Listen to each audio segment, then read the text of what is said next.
El código Da Vinci, verdad o mentira. Damas y caballeros, tenemos aproximadamente como 2000 años que Dios envió aquí a este mundo a su Hijo Jesucristo para dejarle sus leyes. Hace 2000 años Dios nos visitó en este planeta y a través de sus leyes, sus estatutos, sus ordenanzas y sus mandamientos nos dejó la forma en la que nosotros podríamos vivir y podríamos también conocerle. Toda esta ley de Dios se encuentra en un libro que se llama la Biblia, y esta es la razón por la cual se llama la palabra de Dios, porque cuando hablamos de revelación significa que los hombres que escribieron la Biblia no la escribieron de sus propias ideas o presuposiciones filosóficas, sino que la escribieron siendo inspirados por Dios. Cuando nosotros reunimos los 66 libros de la Biblia, nos damos cuenta que fueron escritos en un periodo de 1500 años por más de 40 autores diferentes, pero con la peculiaridad de que los 66 libros y los 40 autores que escribieron la Biblia, todos coinciden en el mismo mensaje.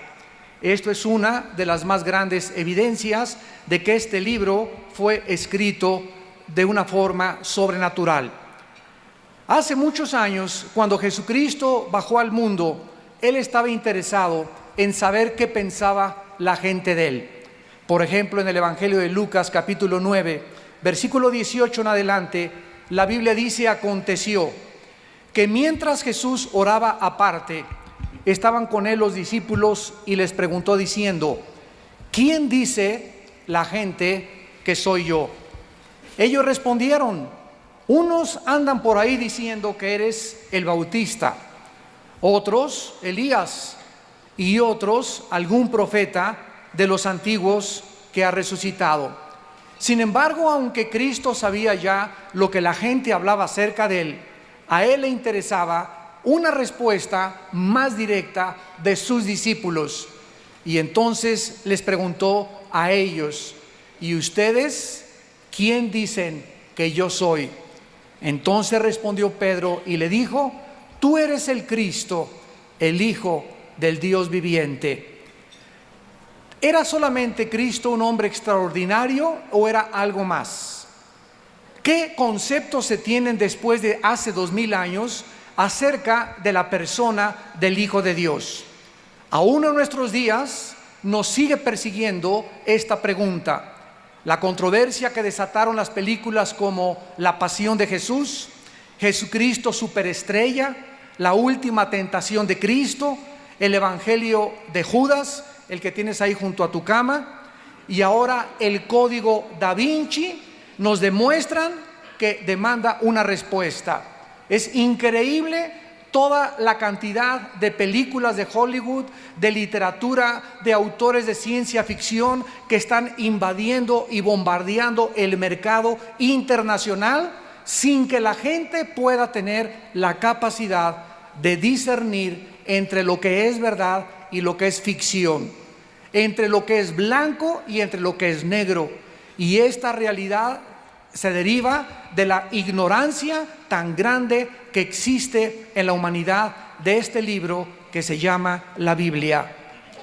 La novela de Dan Brown, El Código Da Vinci, nos ofrece una respuesta diferente a todas las que habían sacado en las películas y en las demás novelas, porque Da Vinci, o el Código Da Vinci, nos presenta a Jesucristo como un hombre casado, feminista y como un simple profeta mortal. Está claro que todos tienen una opinión diferente de Jesucristo. En las primeras páginas de este libro se reconoce que la historia es ciencia ficción, pero que los hechos como fechas, documentos, figuras históricas son verdad. Y esto ha llevado a una grande confusión a la mayor parte de los lectores, que no saben distinguir, repito, entre lo que es verdad y lo que es ficción. El autor, Dan Brown, cita fuentes históricas, por lo que la novela nos ofrece como una ilusión de que es real y debe formar parte de nuestra historia también moderna y asumirlo como una verdad, aún en los temas que se pueden demostrar que son fraudulentos. Vamos a dar respuesta en esta mañana, damas y caballeros, a algunas de las preguntas que siguen flotando en el medio ambiente, en los periódicos, en la televisión y en muchos lugares donde se está tratando de investigar lo que es verdad y lo que es ciencia ficción. Veamos algunas preguntas que vamos a contestar. En primer lugar, ¿es verdad que el emperador Constantino fue el que decretó que Jesucristo era Dios? En otras palabras, la deidad de Jesucristo. En segundo lugar, ¿es verdad que en el concilio de Nicea se determinó cuáles eran los libros que deberían de formar parte del Nuevo Testamento? En tercer lugar, ¿quién determinó que los libros que tenemos actualmente en la Biblia fueran incluidos y se reclamaran como inspirados por Dios? En cuarto lugar, ¿es verdad que María Magdalena tuvo relaciones sexuales con Jesucristo, se casaron y se fueron de luna de miel a Cancún?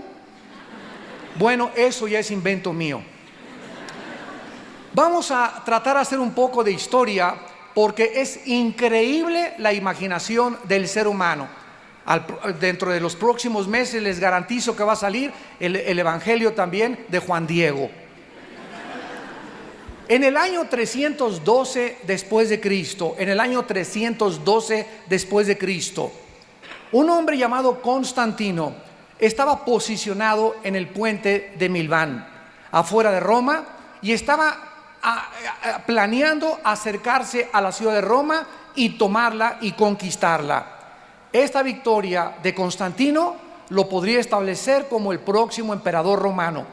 La noche anterior, Constantino estaba adorando a un dios pagano, cuando de repente, en las palabras de Eusebio de Cesarea, quien fue un historiador y el confidente particular del rey Constantino, estaba rezando cuando Constantino vio con sus ojos un símbolo de la cruz de Cristo, y con estas letras: bajo este signo vencerás. Constantino cruzó el río, ganó la batalla peleando con el símbolo de la cruz. Más tarde, él decretó lo que se conoce como el Edicto de Milán, donde se establecía que ya no se debería de perseguir a los cristianos. En otras palabras, este mensaje de la cruz de Cristo conquistó al imperio más grande de toda la historia. El imperio romano no fue conquistado con sangre, ni con espada, ni con guerras, sino con un mensaje de que ese hombre llamado Jesús de Nazaret había vencido la muerte al levantarse de la tumba a los 3 días. Existen muchas razones para ser escépticos cuando un político abraza una religión, especialmente cuando esta religión le va a ayudar al político a poder alcanzar sus ambiciones políticas. Consideremos al emperador Constantino, quien en el Código da Vinci se dice que inventó la deidad de Cristo para consolidar su poder político. También se dice que eliminó los libros del Nuevo Testamento que no estaban de acuerdo con su agenda política. En el Código da Vinci, Dan Brown dice esto: Constantino consolidó su gobierno y se ganó el derecho de establecer que los que no estaban de acuerdo con él eran herejes. Además, Constantino reúne en el concilio de Nicea en el año 325 después de Cristo y ratifica la nueva doctrina cristiana por cuestiones políticas. Además, se asegura que Constantino rechaza los evangelios que eran favorables a la feminidad divina. Vamos a ver a continuación que el centro de la discordia y del debate internacional, tanto religioso como filosófico, es el siguiente, damas y caballeros. Si Jesucristo fue un simple hombre mortal como Buda, como Mahatma Gandhi, como el Gurú, como el Dalai Lama, como Hare Krishna, como Zoroastro o como todos los líderes religiosos, o si Jesucristo verdaderamente era Dios en la carne. Esta es la más grande pregunta que todos nosotros en esta mañana, antes de salir de este lugar, tú tienes que contestar. Porque la respuesta que tú le des a esta pregunta va a determinar el destino eterno de tu alma. Si Jesucristo fue un simple mortal como tú y como yo, y como todos los grandes líderes religiosos y los falsos mesías y los falsos profetas que han levantado tantas sectas en el mundo y tantos movimientos religiosos, entonces Cristo forma parte del montón. Pero cuando venimos a la Biblia y cuando comenzamos a escuchar las declaraciones de Jesús, cuando comenzamos a analizar la Biblia y la comparamos con el Mahajanivana Sutta, con el Tripitaka de los libros de Buda y de Confucio, con el Popo, con los Vedas de los persas, con el Corán de los musulmanes, nos damos cuenta que ninguno de los libros sagrados, ninguno, damas y caballeros, señoras y señores, ningún libro sagrado tiene una comparación ni científica, ni arqueológica, ni antropológica, ni psicológica, ni genética, ni biológica, ni geográfica, ni histórica con la Biblia. Es un libro absolutamente sensacional. Y los más grandes estadistas, los más grandes pintores, escultores, artistas, políticos, nadie ha podido decir hasta este momento: yo tengo otro libro mejor que la Biblia. Esta es la razón por la cual, al contener la Biblia, las verdades absolutas del universo, tiene que convertirse, si es verdad lo que Cristo dijo, que existía un diablo y existía un ser príncipe de las tinieblas, a cuyo mandato existen millones de demonios y de criaturas invisibles espirituales tratando de atormentarnos a nosotros y de robarnos la verdad, y de que tú vayas a la tumba sin el conocimiento de la verdad, entonces nosotros haríamos bien en abrir nuestros oídos al único ser en la historia que ha dicho estas palabras: yo soy el camino, yo soy la verdad y yo soy la vida.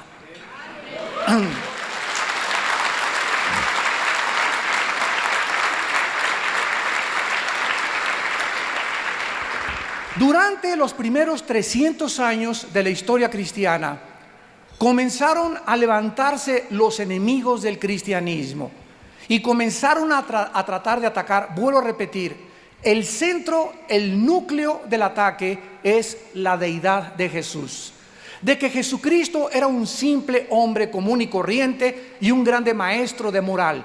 Uno de los más grandes herejes en estos siglos se llamó Arriano. Y por causa de este hereje se formó lo que se conoce como el Concilio de Nicea, donde 300 obispos se reúnen en Nicea, Italia, para poder disputar, argumentar y concluir lo que se conoce como la cristología o la doctrina de Cristo. De manera unánime se considera a Arriano un hereje por negar la deidad de Jesucristo. Porque si Jesucristo no es Dios, y si Jesucristo no es verdaderamente ser lo que Él dijo, entonces es imposible que Él pudiera ser el Redentor y el Salvador de la humanidad. La Biblia en Hebreos 7:26 dice estas palabras acerca de Jesucristo: porque tal sumo sacerdote nos convenía, santo, inocente, sin mancha, apartado de los pecadores y hecho más sublime que los cielos. El escritor del libro de los Hebreos considera a Jesucristo sin mancha y totalmente diferente de todos los demás seres humanos. Pedro, en su primera carta, capítulo 2, versículo 22, dice: el cual no hizo pecado, ni se halló engaño en su boca. Si Jesucristo hubiera sido un simple mortal como tú y como yo, no podía en esa cruz abrir sus brazos, porque para que pudiera pagar por tus pecados y por mis pecados, hubiera necesitado primero pagar por los suyos propios y después pagar por los de los demás. Dios no nos podía imputar su justicia si Jesucristo no hubiera cumplido al pie de la letra los 10 mandamientos. Pero es el único ser, de acuerdo a la Biblia, que cumplió la ley de Dios. Y por causa de que Cristo cumple la ley de Dios, ahora Dios nos invita y nos lleva a la cruz. Y en esa cruz Dios en la Biblia nos dice: mi hijo cumplió lo que tú nunca hubieras podido cumplir. Mi hijo hizo lo que tú nunca hubieras podido hacer con tus peregrinaciones, con tus buenas obras. Porque si hubiera sido esto, ¿cuál es la razón de que Cristo muera en la cruz? Si hubiera otro camino para la salvación, como dicen comúnmente, todas las religiones llevan a Dios. Jesucristo es el mentiroso, totalmente psicópata, neurasténico, maníaco depresivo, loco que ha existido en la humanidad. Porque Jesucristo dijo: nadie va al Padre si no es por mí. Si hubiera otro camino a la salvación y Dios nos hubiera dicho: mis chiquilines, pórtense bien, mis nenes, mira, tú sigue esta religión, tú sigue aquella, tú sigue aquella, al cambio que todas las carreteras llevan a Toluca. Y esto no es verdad. No todas las carreteras llevan a Toluca, no todos los caminos llevan a Roma, no todos los aviones llegan al mismo lugar, no todas las religiones llevan a la verdad. La Biblia dice: hay caminos que parecen derechos, pero su fin es camino de muerte. Jesucristo dijo: porque no hay otro nombre dado debajo del cielo a los hombres en quien podamos ser salvados, más que en el nombre de Jesucristo. A continuación nos damos cuenta que la Biblia, en este concilio de Nicea, los 300 obispos que se reunieron de manera unánime, repito, acordaron de que Jesucristo no solamente era Dios hecho carne, sino que desde que antes de ellos, 3 siglos antes, ya los apóstoles y los padres de la iglesia habían concluido, ninguno tenía dudas de que Jesucristo verdaderamente era el Hijo de Dios. No podía ser de otra manera, porque Jesucristo, de acuerdo a los escritores de los evangelios, ya existía antes de que Él naciera en el mundo.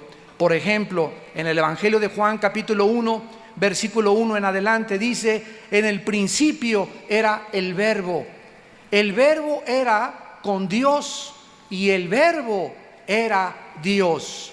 Este era en el principio con Dios.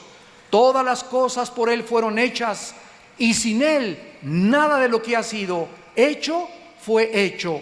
En Él estaba la vida, y la vida era la luz de los hombres. La Biblia dice que Jesucristo, antes de nacer en el vientre de su madre, la Virgen María, ya había estado junto con el Padre, formando la creación, ordenando la creación, dirigiendo la creación, y se le atribuye a Jesucristo, al que murió en una cruz hace 2000 años, la creación del universo y la vida que tú tienes y la vida que yo tengo.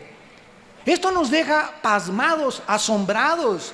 Cómo el creador del universo bajó a este mundo, se despojó de la corona, del anillo, de sus ropas reales que tenía en el trono con su padre, y baja a este mundo de limosneros, a este basurero en el cual tú y yo vivimos, y camina entre el basurero, entre los limosneros que somos nosotros, se hace semejante a nosotros, toma la forma de un siervo igual a nosotros, y muere de muerte, y muerte de cruz. Dios no nos venía más que cualquier otra cosa a enseñarnos, al mandar a su Hijo, que la más grande virtud que un ser humano pueda tener es la humildad. La humildad.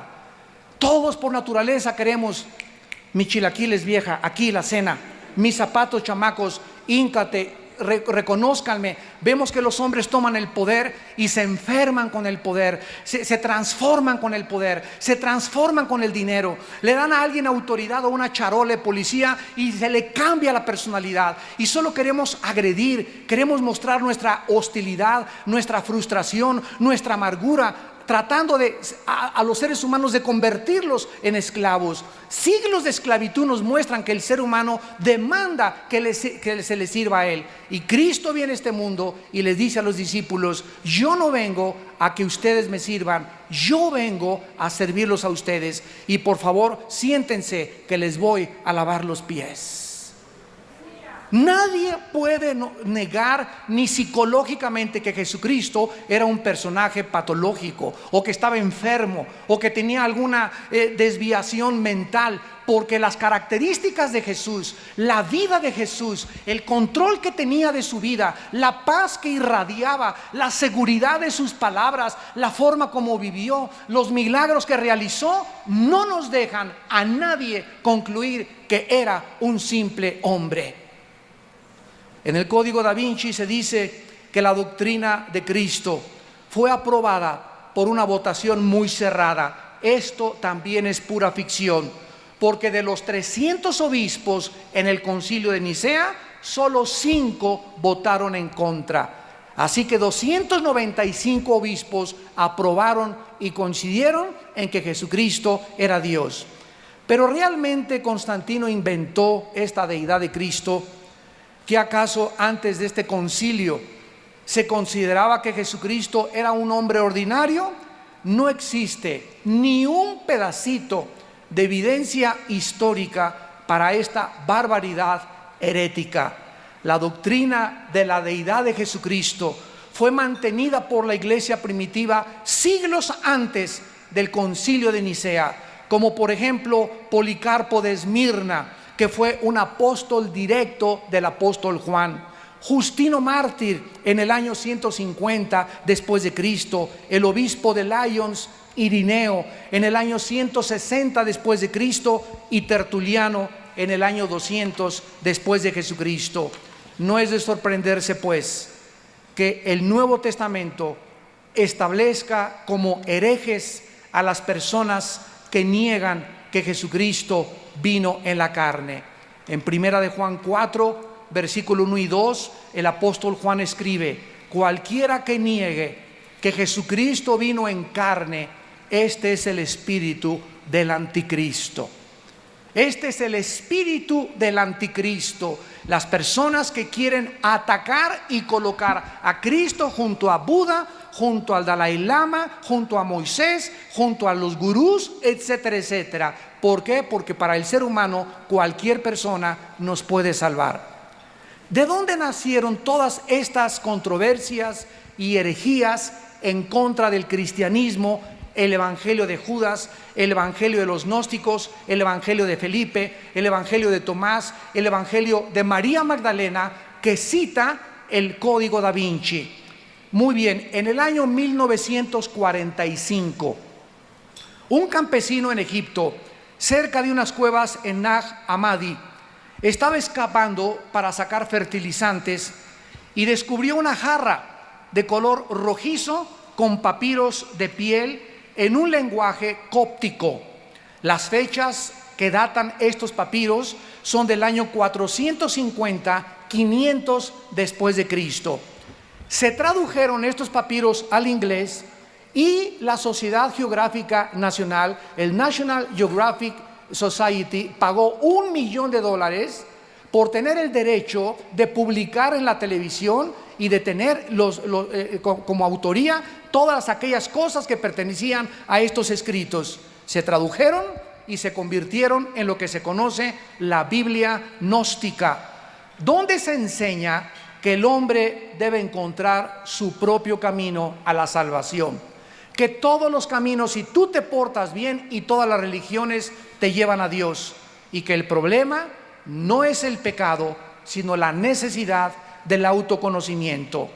La palabra gnóstico viene del griego gnosis, que significa conocimiento, y en la Biblia se tradujo ciencia. Y esta filosofía enseña que existe un conocimiento escondido que es reservado solo para los iluminados y reservado en los grandes secretos del arcano para los masones y para otros grupos esotéricos filosóficos. Sin embargo, esta iluminación no proviene de la Biblia, ni de Cristo, ni de Dios, sino de arcanos superiores.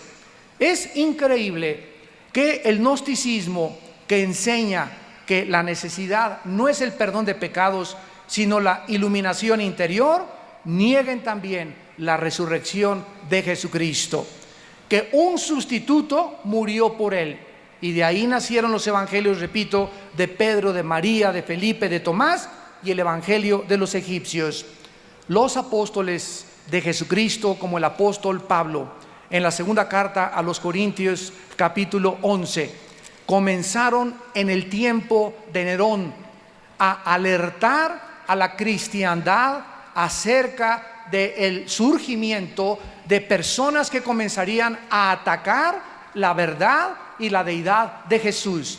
Dice 2 Corintios 11, versículos del 13 al 15, porque estos, escribe el apóstol Pablo, son falsos apóstoles, obreros fraudulentos, que se disfrazan como apóstoles de Cristo. Y no es maravilla, porque el mismo Satanás se disfraza como ángel de luz. Así que no es extraño si también sus ministros se disfrazan como ministros de justicia, cuyo fin será conforme a sus obras. ¿Cuántos falsos profetas han conocido ustedes a través de los periódicos en el último siglo? Por ejemplo, en 1900, para no ir tan lejos, 1970, se levanta un hombre llamado Jim Jones y comienza a decir que él es Dios. Lo comienza a seguir la gente, se los lleva a una de las Guyanas, a Latinoamérica, y los envenena a todos cuando senadores norteamericanos mandan investigar esta secta.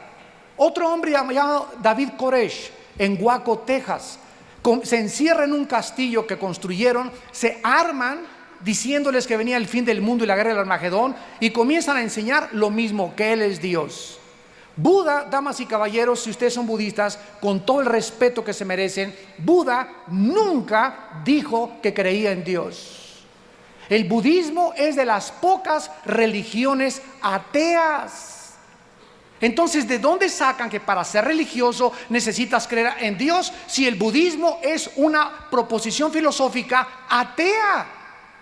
Y cuando nos damos cuenta de que hay religiones ateas, ¿cómo puede, verdad, una persona decir que me puede iluminar y me puede llevar a un camino cuando ni siquiera el gordito de Buda creía en Dios? ¿A dónde me vas a llevar entonces? Yo ando buscando el origen del universo. Yo ando buscando mi identidad. ¿Quién soy yo? ¿Por qué nací? ¿O qué somos el producto de una evolución fortuita? ¿Somos el resultado de una selección natural? ¿Es verdad que la evolución es la única cosa que se puede enseñar como científica en la escuela, cuando es totalmente anticientífica? El ser humano está desesperado buscando respuestas y va con el gurú, van con los brujos de Catepec, van a Tepoztlán, adoran a la luna, se van a las pirámides de Teotihuacán a cargarse de energía, y miles de cosas que hacemos, que inventamos nosotros, porque no tenemos una luz. Y esa luz Jesucristo fue cuando Él dijo: yo soy la luz del mundo, si tú me sigues no seguirás en tinieblas.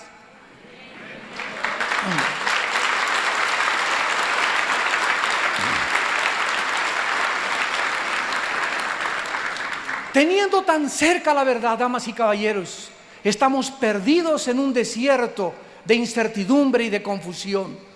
El apóstol Pablo, en la primera carta a Timoteo, capítulo 6, versículo 3 en adelante, dice estas palabras: si alguno enseña otra cosa y no se conforma a las palabras sanas, saludables de nuestro Señor Jesucristo y a la doctrina que es conforme a la piedad, está envanecido, nada sabe y delira acerca de cuestiones y contiendas de palabras, de las cuales nacen envidias, pleitos, blasfemias, malas sospechas, disputas necias de hombres corruptos de entendimiento, privados de la verdad, que toman la piedad como fuente de ganancia. Apártate de los tales.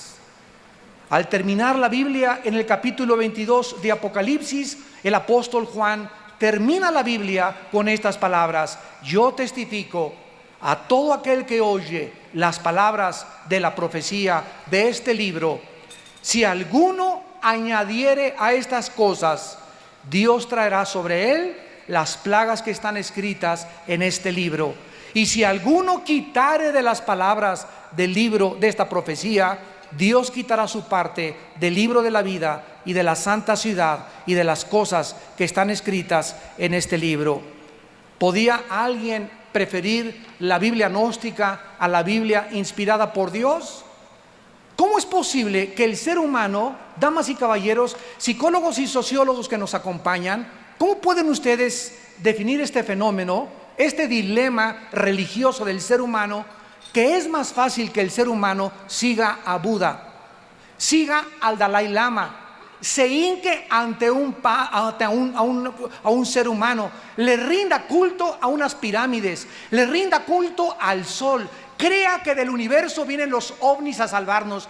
¿Cómo es posible que el ser humano pueda creer mucho más fácil todas estas cosas tan falsas de ficción y mentiras y no creerle a aquel que dijo: yo soy la resurrección y la vida? ¿Cómo es posible que la Biblia siga siendo atacada? Y los maestros, yo continuamente tengo controversias en las preparatorias, en las universidades, y siempre me encuentro que los maestros graduados con maestrías, etcétera, etcétera, me dicen: la Biblia es un libro inventado por los hombres. Y siempre les contesto: ¿ya la leyó usted? ¿En qué basa usted esa conversación? Me lo dijo mi compadre, me contesta. Y a su compadre, ¿quién se lo dijo? Y los estudiantes están en la misma situación.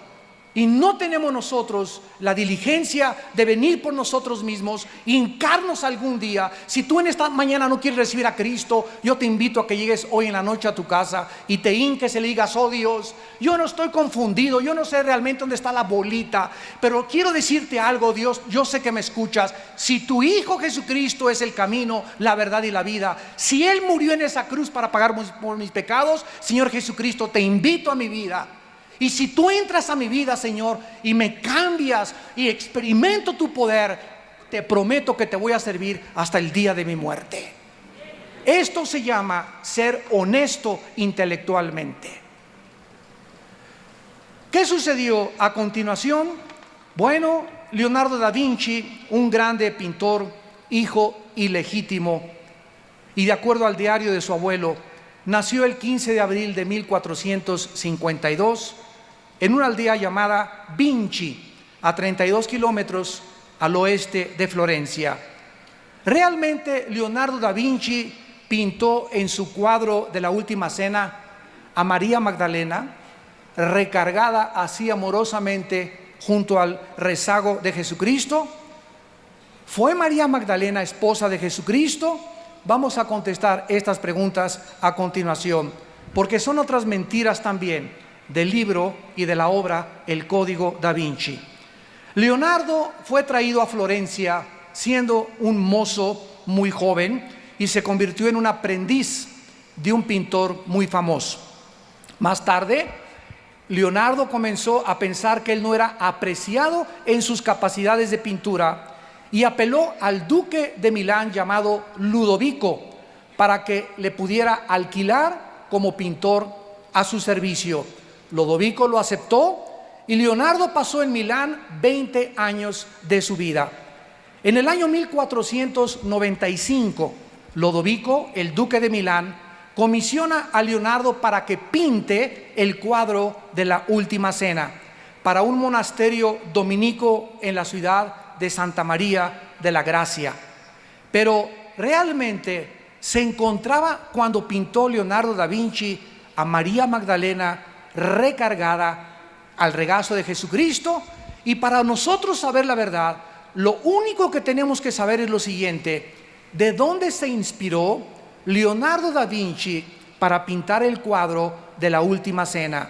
Vayamos al Evangelio de Juan, que fue el que leyó Leonardo da Vinci, y veamos de qué forma todos los evangelios, principalmente este que vamos a leer, nos describen quién se encontraba con Jesucristo en la Última Cena. Dice el Evangelio de Juan capítulo 13, versículos 21 en adelante. Habiendo dicho esto, Jesús se conmovió en espíritu y declaró y dijo: de cierto os digo que uno de vosotros me va a entregar. Entonces los discípulos se miraban unos a otros, dudando de quién hablaba. Y uno de sus discípulos, al cual Jesús amaba, estaba recostado al lado de Jesús. Y todos sabemos que este discípulo amado era el apóstol del amor, el apóstol San Juan. A este hizo señas Simón Pedro para que le preguntara quién era aquel de quien hablaba. Él entonces, recostado en el pecho de Jesús, le dijo: Señor, ¿quién es? Respondió Jesús: a quien yo diere el pan mojado, aquel es. Y mojando el pan, lo dio a Judas Iscariote, hijo de Simón. Vemos que la Biblia nos dice claramente que en la última cena no había una sola mujer.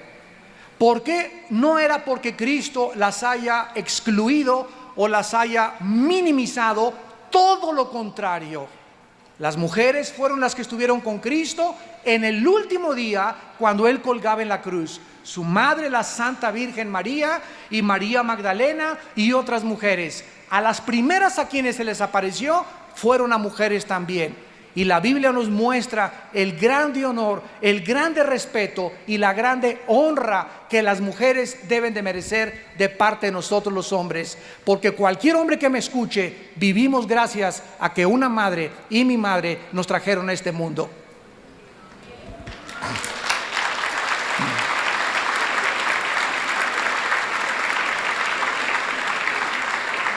Una de las cosas que la Biblia nos revela es el odio que le tiene el diablo a las mujeres. Y esta es la razón por la cual en la mayor parte de los países en el Medio Oriente, en Latinoamérica y en otras naciones, a la mujer se le veja, se le sobaja, se le margina, se le desprecia. Y el hombre, principalmente en Latinoamérica, cree que porque es nieto y descendiente de Zapata y porque su compadre fue Pancho Villa, la señora está para hacerme los frijoles y yo puedo engañarla, yo puedo tener un amante, yo puedo irme con quiera, pero ella no puede. Nosotros sí podemos, pero ellas no pueden. Además, usted está para servir y para lavarme los calcetines y para darme de comer. Y comenzamos a creer que somos superiores a las mujeres, y estamos viviendo una época como la de los talibanes allá en Afganistán, donde las ponían en una plaza de toros como plaza de toros, y las vejaban, les cortaban con navajas Gillette los labios y la lengua porque se habían descubierto la cabeza, porque las encontraron trabajando, porque no estaban vestidas de arriba hasta abajo, porque no traían las burcas completamente cubriéndoles sus rostros. Y esto ya tiene que detenerse. En las iglesias, en las naciones, tenemos que entender que mientras la mujer no se le asigne el papel que Jesucristo les dio, los hombres seremos maldecidos. Porque la grandeza de una nación está en los matrimonios. Y cuando una familia se desmorona, el ser humano pierde la visión. Y atribuimos el problema a los pobres. No, si nosotros levantamos a los pobres y a los ricos los bajamos, esto es la raíz del comunismo.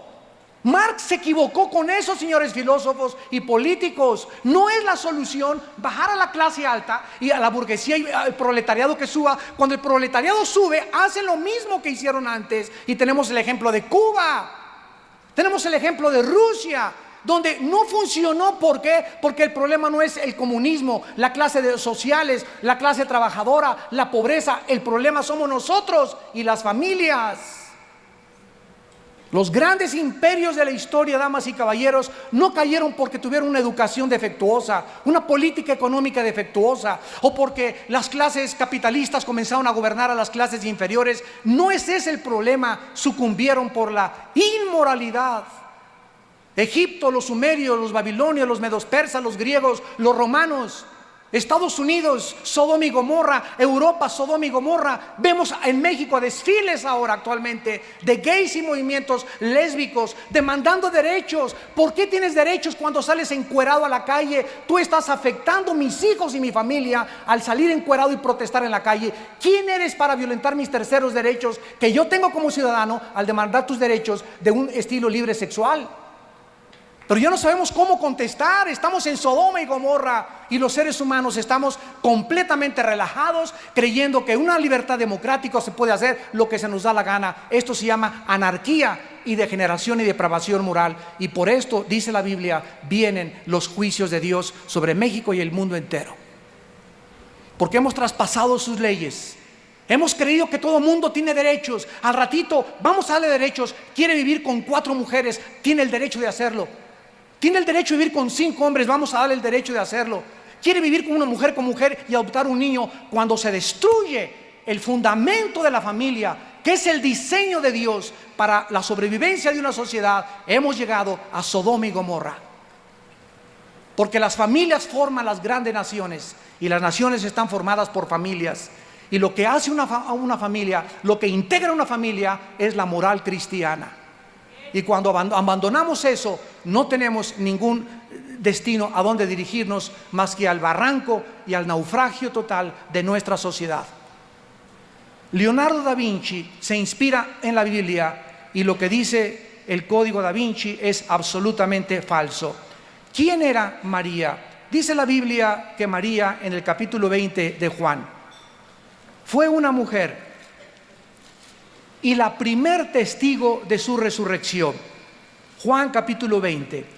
Y dice la Biblia que no solamente fue el primer testigo de su resurrección, sino que María también fue la primera que dio testimonio que Jesús había resucitado.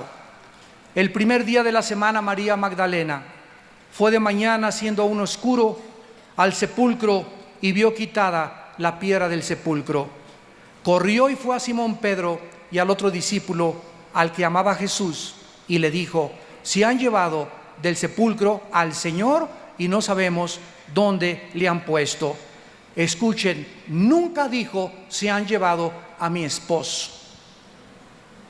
Ya se robaron el cuerpo de mi esposo. Ella, con todo el respeto, al haber vivido con Jesucristo, dijo: se han llevado a mi Señor y no sabemos dónde lo han puesto. Dice el versículo 11: y María estaba llorando junto al sepulcro. Mientras lloraba, se inclinó para mirar dentro del sepulcro y vio a 2 ángeles con vestiduras blancas que estaban sentados a uno y otro lado, a la cabecera y el otro a los pies donde el cuerpo de Jesús había sido puesto. Y le dijeron los ángeles: mujer, ¿por qué lloras? Les dijo: porque se han llevado a mi Señor. No dijo: se llevaron a mi esposo y no sé dónde le han puesto. Cuando había dicho esto, se volvió y vio a Jesús, que estaba allí, mas no sabía que era Jesús. Jesús le dijo: mujer. No le dijo esposita. Mujer, ¿por qué lloras? ¿A quién buscas? Ella, pensando que era un hortelano, le dijo: Señor, si tú lo has llevado, dime dónde has puesto y yo lo llevaré. Jesús le dijo: María. Volviéndose ella le dijo: Raboni, que quiere decir maestro. Ella no le dijo: esposito mío, nos volvemos a juntar otra vez. Damas y caballeros, pudo haberse casado Jesucristo. El autor del Código da Vinci así lo asegura. Sin embargo, es pura ficción. Ninguno de los 4 evangelios enseña tal barbaridad. Y si hubiera ocurrido, lo hubieran mencionado. La Biblia enseña que Jesús no se casó con nadie. Escuchen con mucho cuidado. No porque el matrimonio sea algo sucio o deshonroso. Porque en Hebreos 13, versículo 4, la Biblia dice: honroso sea el matrimonio sin mancilla. A los adúlteros y a los fornicarios Dios los juzgará. Jesús bajó del cielo para morir en una cruz. No se casó porque simplemente no fue esa su misión. Él no bajó del cielo a formar un hogar ni una familia. Él vino a morir en una cruz. Él no podía casarse con ninguna mujer porque su naturaleza no solamente era humana, era divina. La sangre de Cristo no tenía pecado y no podía mezclarse con un ser humano y mezclar la sangre humana con la sangre pecadora o con la sangre divina. Entonces no se casó Jesucristo porque simplemente no fue su misión. Fue su misión resucitar a los 3 días, salvar y pagar por nuestros pecados con su sangre en la cruz y ascender a la diestra del Padre, donde está actualmente sentado, esperando hasta que sus enemigos sean puestos como estrado de sus pies. Claro que algún día Cristo se va a casar, porque actualmente está comprometido con nosotros su iglesia, y no pudo haberse casado antes.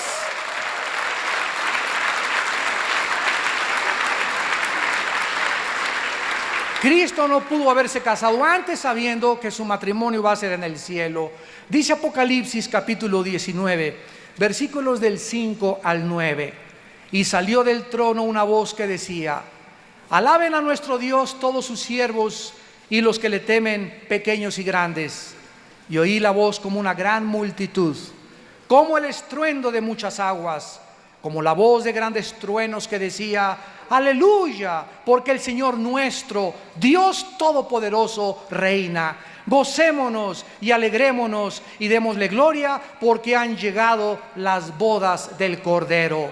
Y su esposa se ha preparado, y a ella se le ha concedido que se vista de lino fino, limpio y resplandeciente, porque el lino fino es las acciones justas de los santos. Y el ángel me dijo: bienaventurados los que son llamados a la cena de las bodas del Cordero. Y me dijo: estas palabras son fieles y verdaderas.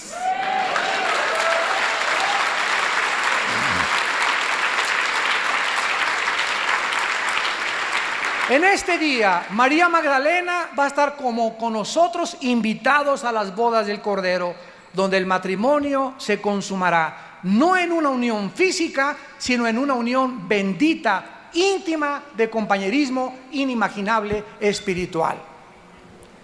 Y finalmente, ¿qué hay de los libros de la Biblia? ¿Por qué los libros que tenemos en la Biblia fueron incluidos en el canon? ¿Por qué otros fueron rechazados? ¿Quién determinó qué era inspirado y qué no era inspirado?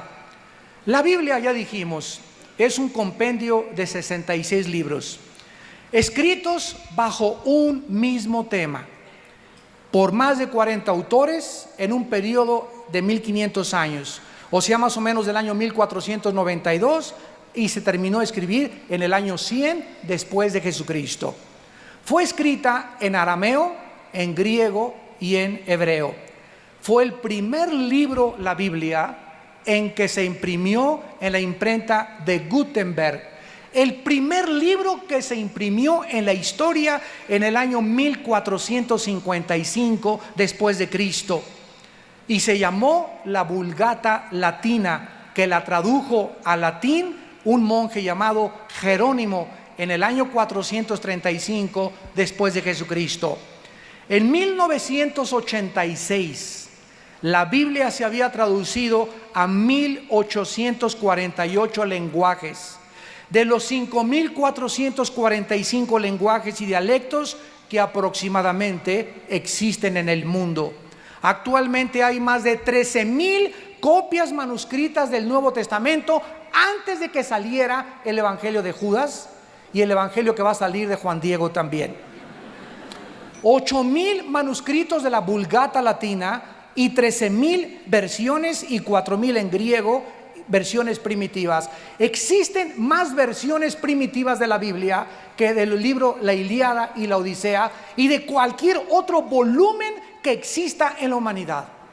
Además, el ateo francés Voltaire, en 1778, cuando murió, dijo en una ciudad donde él vivía: cuando yo muera, la Biblia pasará a la historia y nadie la volverá a publicar. Sin embargo, después de su muerte, la imprenta más grande que hay de Biblias en Europa es donde murió Voltaire.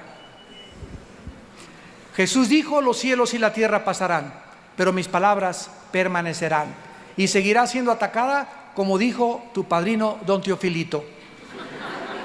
Y seguirá siendo atacada, y saldrán películas, y saldrán esto y aquello, y el mundo pasará a la historia y comenzará a distinguir entre lo que es ficción, lo que hombres enemigos de la cruz continúan atacándola, pero nosotros seguiremos levantándola y defendiéndola como la única luz que alumbra en tantas tinieblas en que se encuentra la humanidad. Haríamos bien en estar atentos como una antorcha que alumbra a este libro hasta que el lucero de la mañana amanezca en todos vuestros corazones. Y finalmente vemos nosotros que la autoridad de la Biblia la observamos en los escritores. ¿Qué era lo que tenía que definirse para que fuera aceptada dentro del canon del Nuevo Testamento? Dos cosas importantes. En primer lugar, la apostolicidad. En otras palabras, los libros que se aceptaron como inspirados por Dios son los que los apóstoles escribieron. Los hombres que caminaron, escucharon, vieron y tocaron y vieron resucitado a Jesucristo, el Hijo de Dios. Por ejemplo, en el Evangelio de Lucas, capítulo 1, el doctor Lucas, que no fue un apóstol, pero fue discípulo de Pablo y viajó con Pablo en sus viajes misioneros, escribe en los primeros versículos: puesto que ya muchos han tratado de poner en orden la historia de las cosas que entre nosotros han sido ciertísimas, tal como nos lo enseñaron los que desde el principio lo vieron con sus ojos y fueron ministros de la palabra. Así que para que un libro pudiera ser aceptado como el canon, forzosamente tenía que haber sido autenticado, totalmente verificado por los apóstoles que siguieron a Jesucristo. Y en segundo lugar, la conformidad a las doctrinas de Jesucristo. Esto significa que cualquier libro que saliera que no estuviera de acuerdo con lo que los apóstoles Pedro, Juan, Santiago, Pablo, etcétera, etcétera, habían escrito, no se podía considerar como inspirado por Dios. Entonces es lógico que el Evangelio de Judas, el Evangelio de Tomás, el Evangelio de Felipe hayan nacido o surgido 300, 400 años después de Cristo, cuando los enemigos del cristianismo comenzaron a escribir y a enterrar. Nadie niega que sean auténticos, nadie niega que sean antiguos. Lo que se niega, por ejemplo, en el Evangelio de Judas es que ni siquiera Judas lo escribió. Ahí está el Evangelio de Judas y no aparece ningún versículo donde diga: yo, Judas, dije esto. Alguien enemigo de Cristo escribió este evangelio y comenzó a decir que que Judas no era el traidor, que se puso de acuerdo con Jesucristo y que comió chorizo en Toluca. Es increíble la imaginación humana. Y estamos en un momento, damas y caballeros, donde si tú no te afianzas a la verdad y si tú no tienes fundamentos morales firmes en tu vida y en tu familia, te va a llevar la corriente. Y vas a acabar creyendo en cualquier cosa. Esa es la tragedia más grande de cuando alguien rechaza la luz de Cristo, que acabas creyendo en cualquier otra filosofía tonta inventada por los hombres que en aquel que dijo: yo soy la luz del mundo, yo soy la verdad, la única verdad que existe, yo soy el único camino en el que tú y tu familia puedan caminar, yo soy la vida eterna.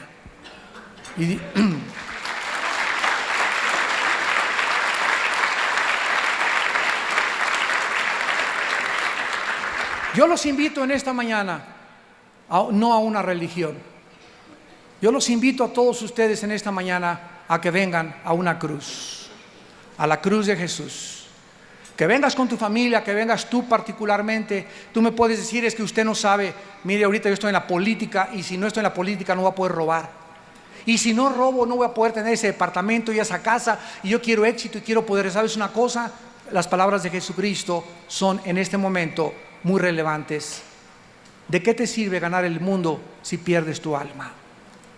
Tú no sabes que en cualquier momento, tal vez saliendo de este lugar, caigas ahí en las escaleras con un ataque cardíaco, una embolia cerebral, y todos tus sueños, todas tus ilusiones, todas tus esperanzas de llegar a hacer esto y quiero aquello, y ahorita mi compadre va a ser el presidente y tenemos esperanza de esto y el otro. En cualquier momento la burbuja de jabón es rota por la muerte. porque está establecido que todos muramos una sola vez y después el juicio. ¿Y de qué te sirve haber entregado y dedicado tu vida a valores tan falsos cuando lo más importante es el alma y el destino de tu familia? Dios no niega que tú puedas ser político o empresario. Gloria a Dios por todas las personas, y necesitamos hoy más que nunca integridad en nuestro mundo político. La corrupción está denigrando totalmente a nuestra nación. ¿Cómo podemos levantar esto? No con mejores escuelas. Necesitamos predicar el mensaje de la gracia de Dios. Necesitamos orar para que Dios nos dé un presidente que nos abra los estadios, que nos den más medios en televisión, que podamos influir en la radio, que podamos entrar a las universidades y darles otra opción a los estudiantes, y no solo que venimos de chita. Que podamos entender que lo que nos da dignidad humana es que fuimos creados a la imagen y semejanza de Dios, y que eso es lo que nos da valor como seres humanos. Y esta es la razón por la cual es de tanta valía que el Hijo de Dios haya dado su vida en una cruz por ti y por mí, porque valemos tanto, tanto, tanto para Dios, que dio a su Hijo unigénito, para que cualquiera de ustedes que en Él cree no se pierda, mas tenga vida eterna. Mas Dios muestra su amor para con nosotros en que, siendo aún pecadores, Cristo murió por nosotros. Él, que no conoció pecado, por nosotros se hizo pecado, para que nosotros fuésemos hechos la justicia de Dios en Él. Porque la paga del pecado es la muerte, mas el regalo de Dios es vida eterna en Cristo Jesús. ¿No quisieras tú en esta mañana que Dios ha preparado tu corazón, que estás sensible a la voz del Espíritu Santo, venir a Jesús y decirle lo que yo le dije hace 30 años? Hace 30 años yo estaba formando parte del Partido Comunista Mexicano. Yo era un convencido de una revolución violenta y de bajar a los dictadores y bajar a este gobierno y que el pueblo tomara el poder. Y estaba involucrado en la dialéctica materialista, era ateo totalmente, renuncié a mis valores que mis padres me dieron de nuestra religión, equivocados, pero me dieron valores, porque estaba harto de la hipocresía de la sociedad como lo están los jóvenes. Hasta que un día mi hermano Alejandro, que está aquí conmigo, me dijo: ten una Biblia y quiero que la leas. Y quiero que seas sincero y comienza a leer el Evangelio de Juan. Y cuando llegué a Juan 14, mi vida estaba deshecha, vacío. Yo era revolucionario, el 68, Tlatelolco, levantémonos, por aquí, por allá, nos golpearon, nos llevaron a la cárcel por nuestras ideologías, etcétera, etcétera. Leí Juan que decía: yo soy el camino, la verdad y la vida. Y en ese momento vino a mí la foto del Che Guevara que tenía arriba de mi cama.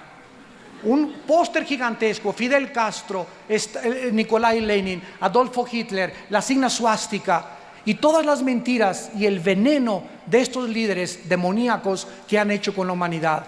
Y yo dije: ni el Che Guevara, ni Hitler, ni nadie ha hablado como ha hablado Jesucristo. Y caí de rodillas hace 30 años y le dije: Señor y mi Dios, yo te necesito. Mi vida es una confusión, mi vida es una tormenta, estoy totalmente desviado de mis pensamientos. Si tú eres el Hijo de Dios, entra a mi vida. Y si tú entras a mi vida y yo leo la Biblia y me convenzo que tú vives y que resucitaste de los muertos, no quiero saber nada de ninguna otra cosa más que servirte hasta el día de mi muerte. Y Jesucristo lo hizo.